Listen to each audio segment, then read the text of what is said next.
my sister Margaret Rose and I feel so much for you, as we know from experience what it means to be away from those we love most of all. I declare before you all that my whole life, whether it be long or short, shall be devoted to your service and to the service of our great imperial family to which we all belong. Happy Christmas. It's inevitable that I should seem a rather remote figure to many of you, a successor to the kings and queens of history, someone whose face may be familiar in newspapers and films, but who never really touches your personal lives. But now, at least for a few minutes, I welcome you to the peace of my own home. 1992 is not a year on which I shall look back with undiluted pleasure. In the words of one of my more sympathetic correspondents, it has turned out to be an annus horribilis.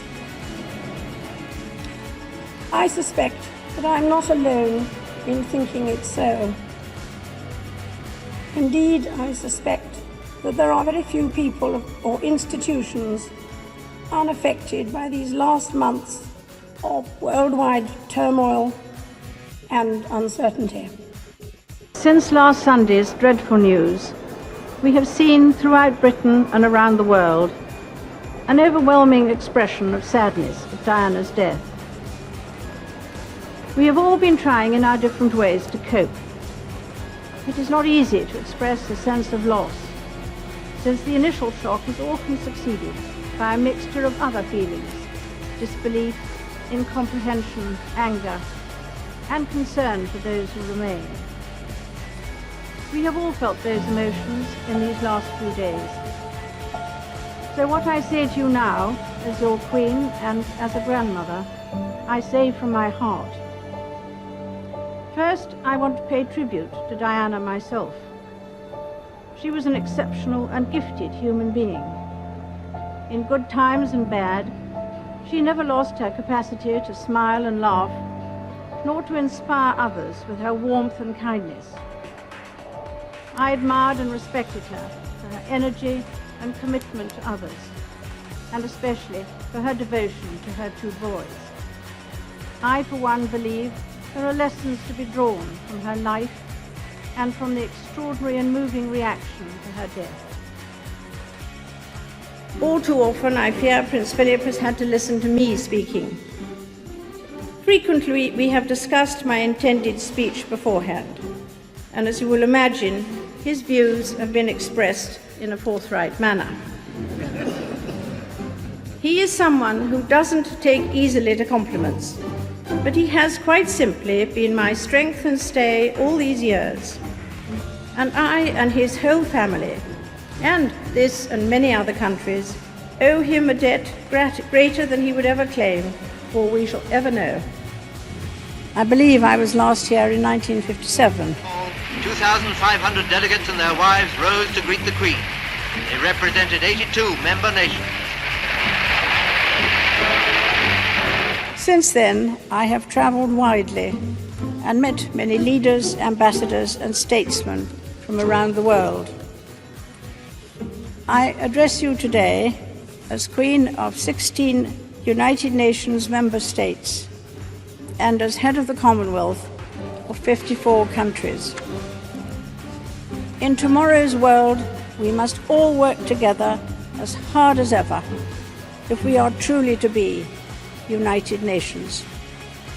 I'm speaking to you at what I know is an increasingly challenging time, a time of disruption in the life of our country, a disruption that has brought grief to some, financial difficulties to many, and enormous changes to the daily lives of us all. I want to thank everyone on the NHS frontline, as well as care workers and those carrying out essential roles, who selflessly continue their day-to-day duties outside the home in support of us all. I'm sure the nation will join me in assuring you that what you do is appreciated, and every hour of your hard work brings us closer to a return to more normal times. I also want to thank those of you who are staying at home, thereby helping to protect the vulnerable and sparing many families the pain already felt by those who have lost loved ones. We should take comfort that while we may have more still to endure, better days will return. We will be with our friends again.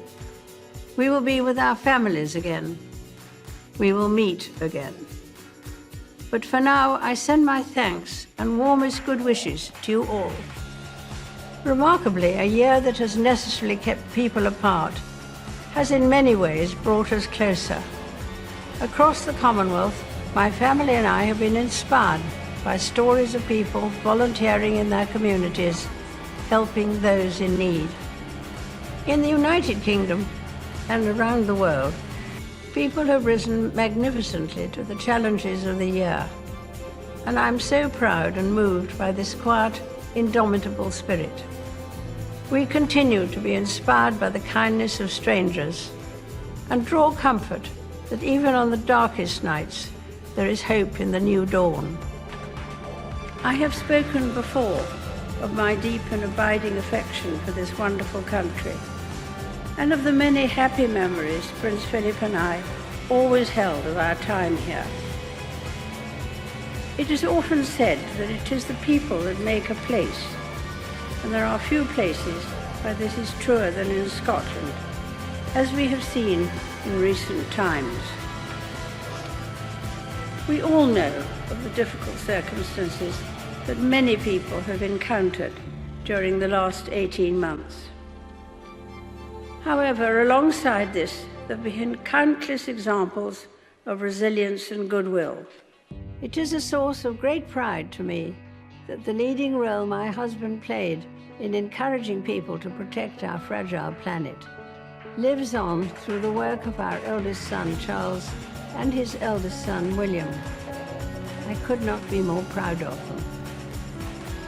Indeed, I have drawn great comfort and inspiration from the relentless enthusiasm of people of all ages, especially the young, in calling for everyone to play their part.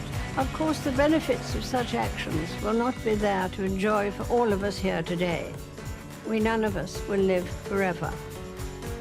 But we are doing this not for ourselves, but for our children and our children's children, and those who will follow in their footsteps.